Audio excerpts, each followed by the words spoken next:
नमस्कार मैत्रिणींनो, श्री स्वामी समर्थ. आजच्या भागात पुन्हा एकदा मनापासून स्वागत आहे. आणि आज आहे सोमवार, नवी सुरुवात, नवीन आठवडा, नवीन रांगोळ्या.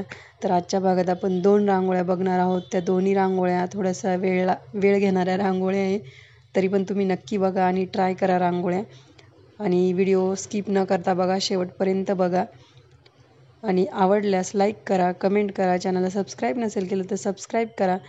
आणि जास्तीत जास्त व्हिडिओ आपले शेअर करा, जेणेकरून तुमच्या मैत्रिणींना आणि फॅमिली मेंबर्सला पण रांगोळी शिकायला भेटेल. आणि आपल्या रांगोळ्या युनिक असतात, खूप सोप्या असतात, तर नक्की ट्राय करा. तर बघा, आपली ही जी पहिली रांगोळी आहे ती मी तुम्हाला कळलेच असेल काय, गुगल मॅप आणि आपल्या विठ्ठलाचा टिळा सेम आकार आहे. तुम्ही गुगल मॅपला पण बघितलंच असेल. आणि दोघं पण आपल्याला योग्यच मार्ग दाखवतात. गुगल मॅप पण आपल्याला योग्य मार्ग दाखवतो आणि विठ्ठल पण योग्य मार्ग दाखवतो. तर आता आषाढी एकादशी येते जवळ.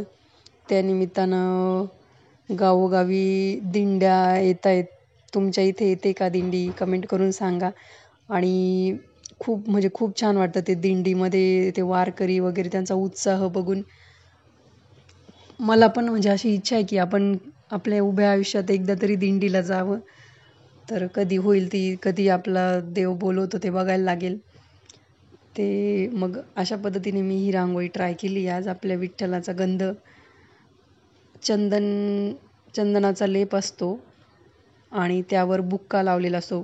बुक्का म्हणजे महाराष्ट्रीयन लोकांना तर सर्वांनाच माहिती आहे, त्यामुळे काही प्रश्नच नाही. आणि माहितीच पाहिजे प्रत्येक मराठी माणसाला. तर अशा पद्धतीने मी आपल्या माऊलींचा गंधाची रांगोळी मी काढली आज. तर तो चंदनाचा असतो, कारण की चंदन हे खूप थंड असतं. आणि तुम्ही बघितलं असेल, प्रत्येक वारकरी चंदनाचा टिळा लावलेला दिसतील तुम्हाला. आळंदी वगैरेला तुम्ही गेलाच असाल कधीतरी, तिथे पण तिथे तर विचारू नका किती मोठी दिंडी यात्रा वगैरे असते. नक्की एकदा तरी या आळंदीला तुम्ही, आपल्या जीवनाचं सार्थक होईल.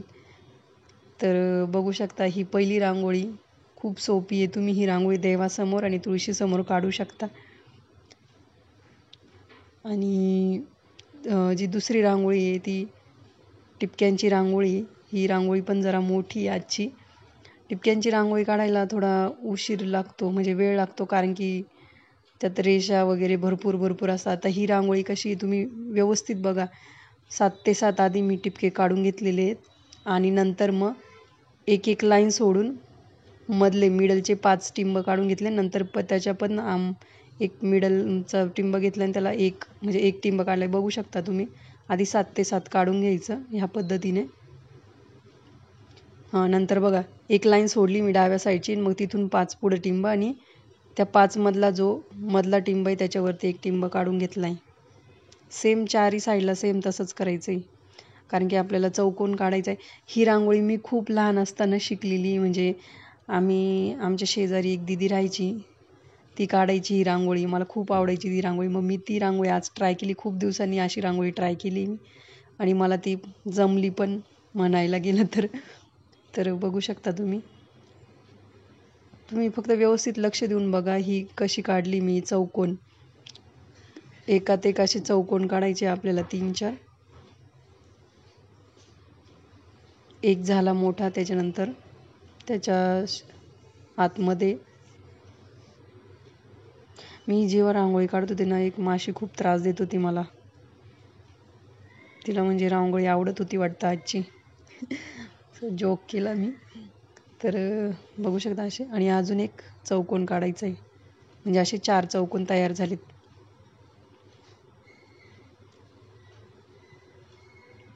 आणि नंतर आपल्याला 3 आयत काढायचे. ते कशा पद्धतीने काढते ते पण व्यवस्थित बघून घ्या तुम्ही. आधी ह्या 3 रेषा काढून घ्यायच्या आणि खालच्या 3 रेषा, जे टिंब बाकीत ना रेषा काढायचे ते व्यवस्थित बघून घ्यायचे. वरती 3, खाली 3, अशा 3 रेषा काढून घ्यायच्या. आणि मग नंतर ते आपल्याला जोडायचे उभ्या रेषा काढून. टिपक्यांची रांगोळी पण खूप सुंदर दिसते, पण थोडा वेळ लागतो काढायला, कारण की त्यात कलर वगैरे पण भरायला लागतो. पूर्वीच्या काळी ह्याच रांगोळ्या काढल्या जायच्या. मोस्टली तरी याच काढायचे. आणि बघू शकता हे पहा, अशी उभी लाईन द्यायची आहे.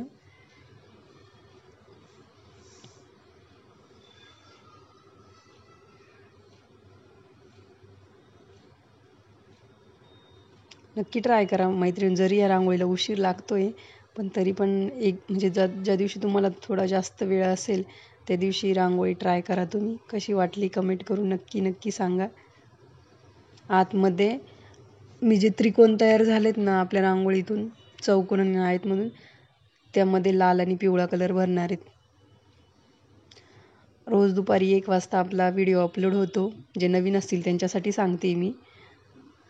तो व्हिडिओ बघायला विसरू नका. तुम्हाला जेव्हा पण टाईम भेटेल तेव्हा रांगोळीचे व्हिडिओ बघत जा आणि रोज नवीन रांगोळी काढत जा. घरासमोर, दारासमोर, देवघरासमोर, जर तुम्ही तुळशीसमोर काढत असाल तिथे पण नवीन रांगोळ्या काढत जा रोज. आणि अशाच युनिक रांगोळ्यांसाठी चॅनलला नक्की सबस्क्राईब करून ठेवा.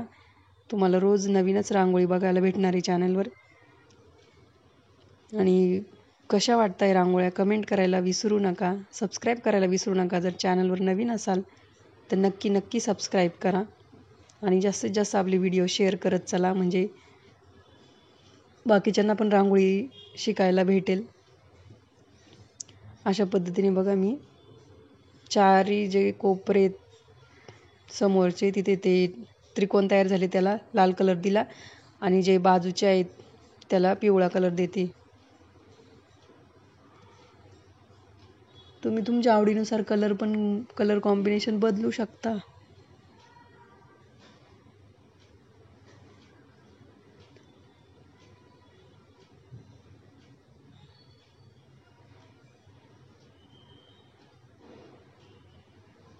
एक वर्षी म्हणजे कोरोना आला होता त्या वर्षी कशी गेली होती पालखी तुम्हाला सर्वांना माहीत असेल मैत्रिणींनो.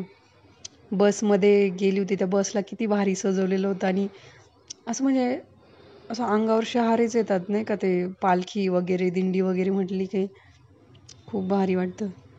पण कधीच म्हणजे वारी चुकलेली नाही. बघा किती कोरोना कसा होता तेव्हा 2020-21 मध्ये, तरी पण वारी चुकली नाही.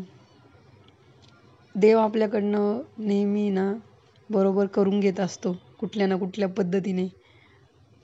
आपण किती पण नाही म्हणायचा प्रयत्न केला किंवा जे देवाला आपल्याला जे वाटतंय ते नाही होत. जे आपल्यासाठी योग्य आहे ना ते घडतं आपल्याबरोबर. आता माहीत नाही प्रत्येकाला देवावर विश्वास आहे की नाही, पण आपला भाव आहे, भक्ती आहे, त्यानुसार चालतंय. बघा अशा पद्धतीने कलर कॉम्बिनेशन वापरलंय मी लाल आणि पिवळ्या कलरचं आणि किती सुंदर रांगोळी दिसते. ह्या दोन्ही रांगोळ्या नक्की ट्राय करा. अशाच नवनवीन रांगोळ्यांसाठी चॅनलला सबस्क्राईब करा आणि पुढच्या भागात भेटूया. तोपर्यंत धन्यवाद. रांगोळी नक्की ट्राय करा. Bye bye.